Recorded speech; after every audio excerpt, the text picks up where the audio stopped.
So students, now we are studying casual workers, self-employed and regular workers. Means how many casual workers were working in 1972 and what were the percentage of casual workers in 2009 and what was the percentage of casual workers 2017, self-employed and regular workers. Okay तो casual workers, I hope you know, ऐसे workers जो unorganise sector में काम करते हैं और daily basis पर उनको वेजेस दी जाती है। इनकी कोई परमानेंट जॉब नहीं होती। जब काम होता है तो इनको हायर कर लिया जाता है और नेक्स्ट डे इनको काम मिलेगा या नहीं ये श्योर नहीं होता, कोई जॉब सिक्योरिटी नहीं होती है। सेल्फ एम्प्लॉयड जो अपना खुद का कोई बिजनेस करते हैं, जो एंटरप्रेन्योर होते हैं, या फॉर एग्जांपल फार्मर्स भी सेल्फ एम्प्लॉयड की कैटेगरी में ही आते हैं।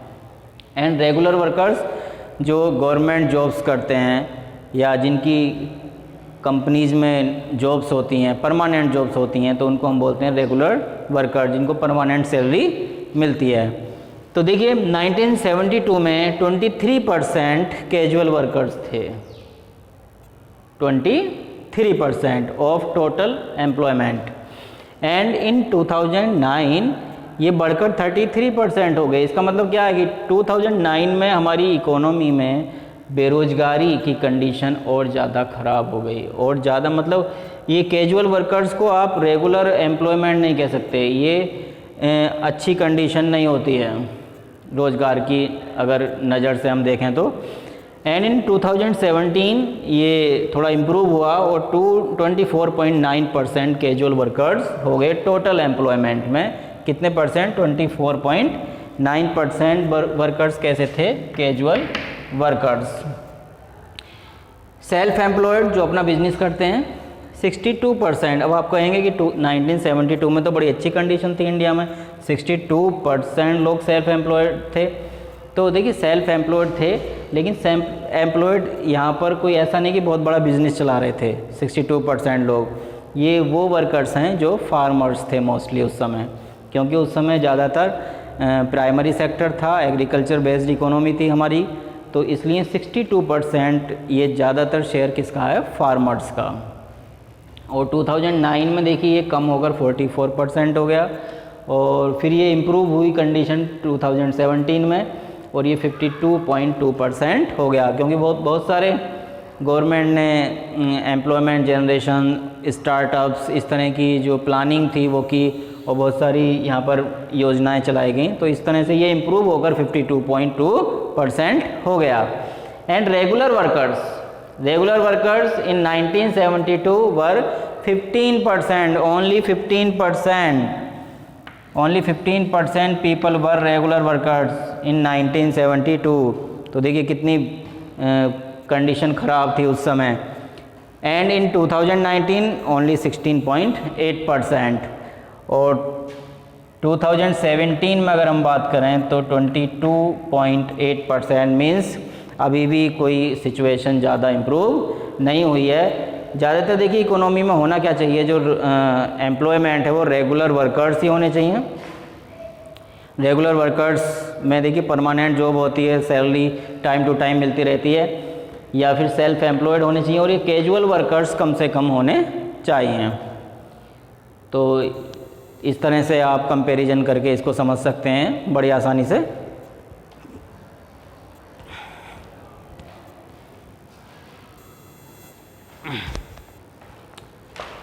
देखिए यहाँ पर हम अब कंपैरिजन कर रहे हैं फॉर्मल सेक्टर और इनफॉर्मल सेक्टर।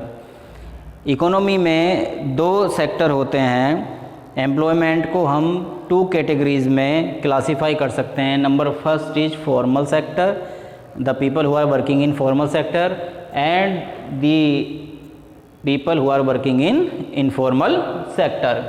तो फॉर्मल सेक्टर क्या होता है? This is an organised sector, यह ऑर्गेनाइज्ड सेक्टर होता है, और इनफॉर्मल सेक्टर अनऑर्गेनाइज्ड होता है। Informal sector is unorganised sector.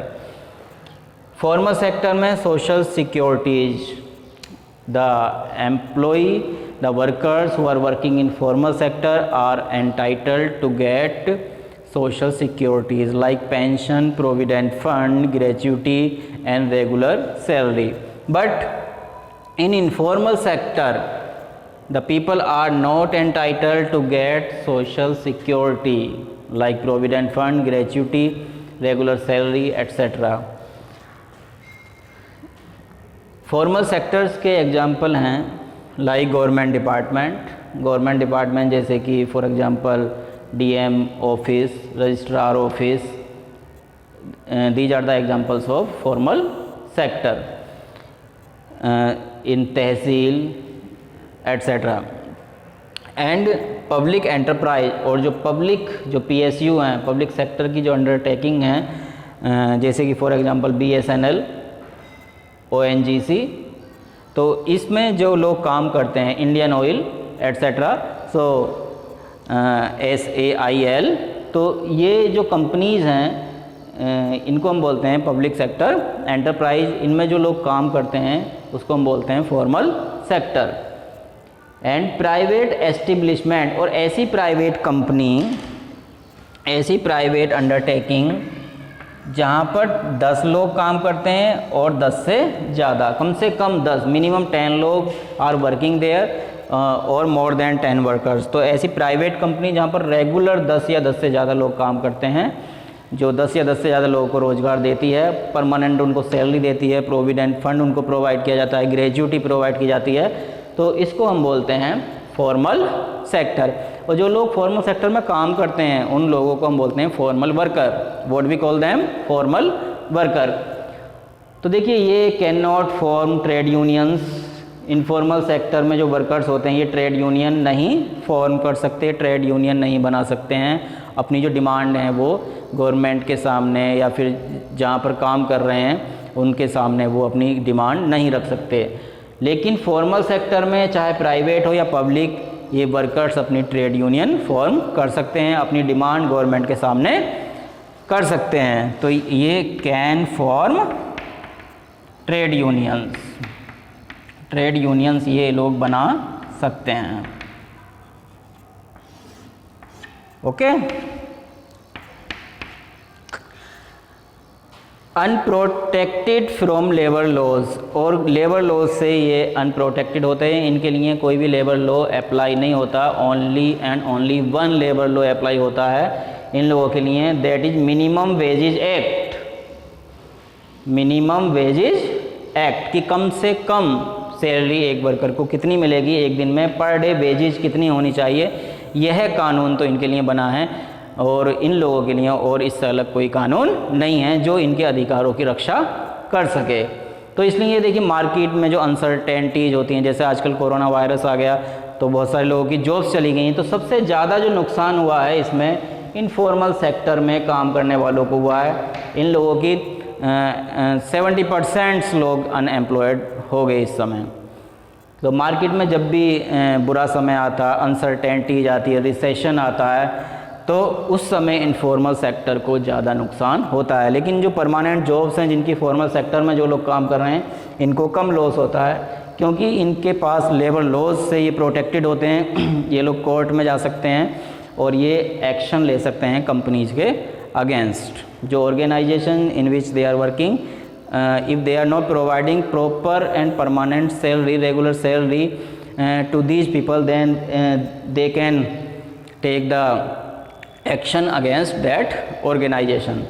तो ये डिफरेंस हमने पढ़ा फॉर्मल सेक्टर और इनफॉर्मल सेक्टर का. आई होप यू अंडरस्टूड वेल. देखिए, एक नेक्स्ट इसमें टर्म आती है informalisation of workforce. What is informalisation of workforce?